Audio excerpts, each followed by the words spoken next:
Bismillahirrahmanirrahim. Allahumma shalli ala Muhammad wa ali Muhammad. Assalamualaikum warahmatullahi wabarakatuh. Kali ini kita akan belajar dengan kitab bimbingan akhlak santri dengan judul Mengapa Harus Berakhlak. Pertama kita akan bahas apa yang dimaksud dengan akhlak itu. Akhlak adalah sifat mulia, perangai luhur, dan perilaku terpuji seseorang terhadap orang-orang yang ada di sekitarnya.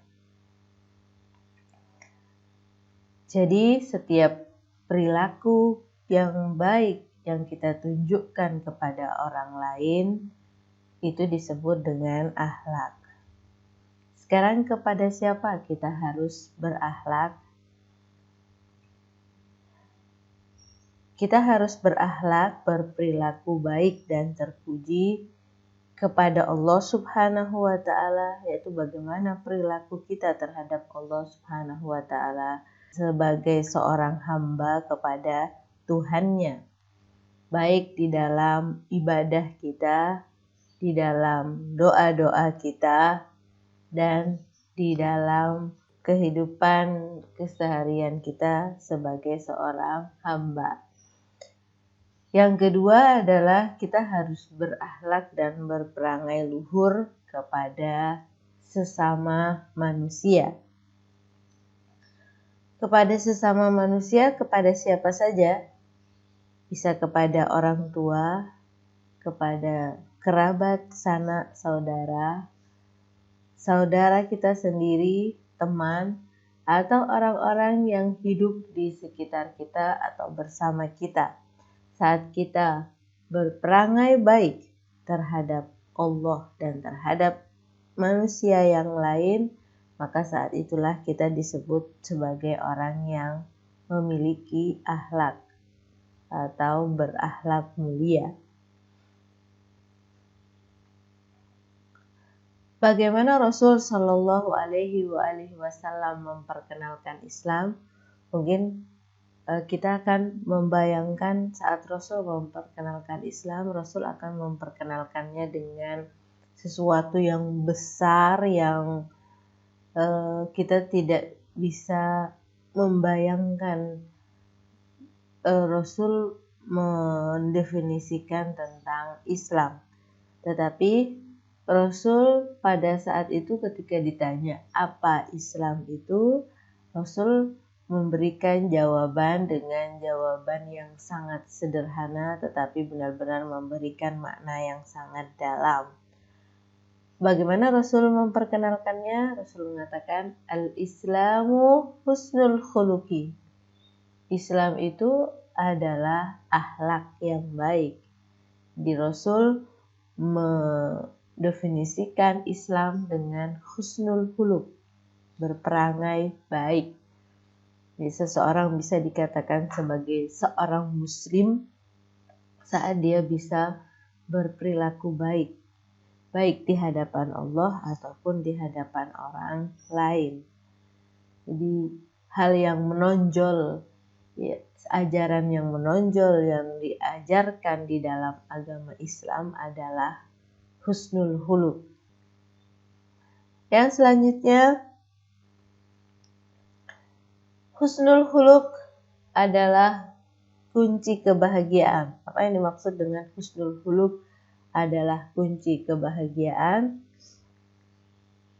Rasul Shallallahu Alaihi Wasallam bersabda, min sa'adatir rajuli husnu khuluqihi.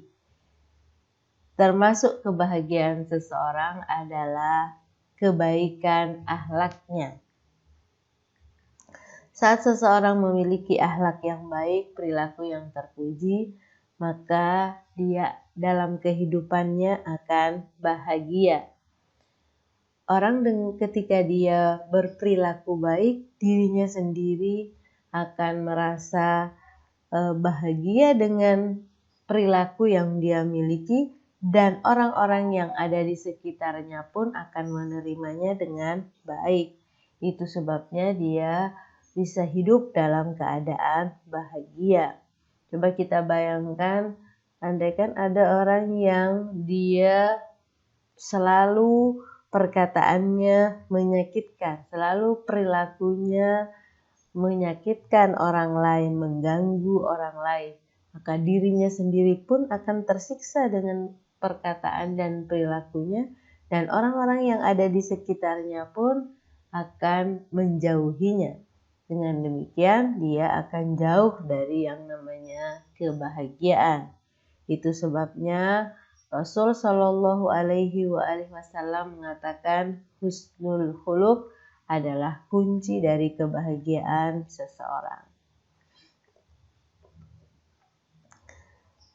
Keberkahan husnul khuluq dalam kehidupan dunia dan akhirat, yaitu orang ketika dia berhusnul khuluq atau memiliki akhlak yang mulia, maka dia akan berkah hidupnya tidak hanya ketika di dunia tetapi juga di akhirat.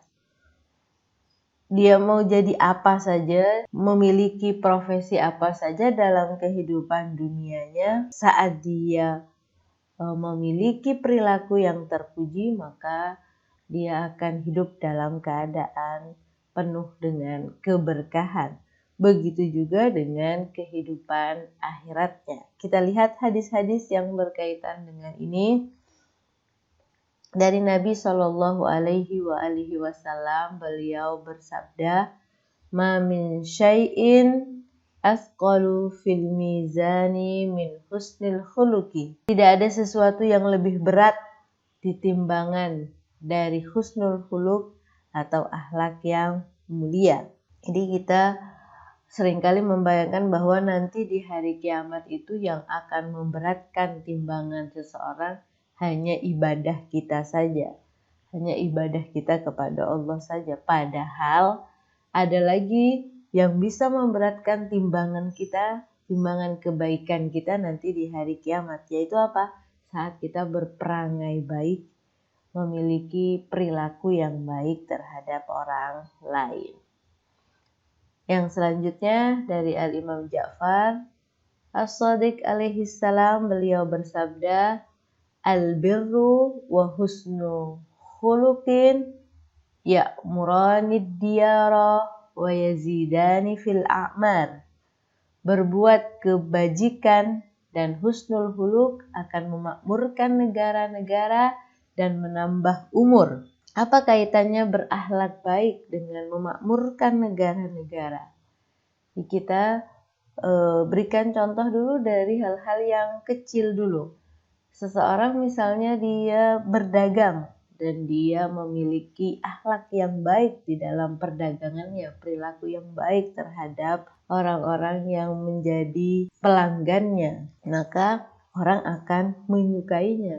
Dia akan membeli lagi dagangan-dagangannya. Atau seorang dokter misalnya, ketika dia berperilaku baik terhadap pasien-pasiennya, maka pasiennya akan kembali lagi pada dokter yang sama ketika dia memiliki perilaku dan perangai yang baik. Begitu juga dalam skala yang lebih besar, sebuah negara yang orang-orangnya memiliki perilaku yang baik, maka negara tersebut akan menjadi negara-negara yang baik dan maju. Selanjutnya di situ disebutkan wa yazidani fil a'mar, menambah umur seseorang. Orang ketika dia berperilaku baik, tadi kita sudah sebutkan, dia akan hidup dalam keadaan bahagia. Nah, kebahagiaan inilah yang membuat seseorang akan hidup lebih lama lagi. Orang yang sakit seringkali disebabkan karena dia tidak bahagia, karena dia sering stres hidupnya. Nah, orang yang sering sakit, maka dia umurnya juga tidak akan lama. Apalagi kita dapati penemuan-penemuan bahwa yang akan menambah umur seseorang, hidupnya akan hidup dalam keadaan baik dan sehat saat dia selalu hidup dalam keadaan bahagia.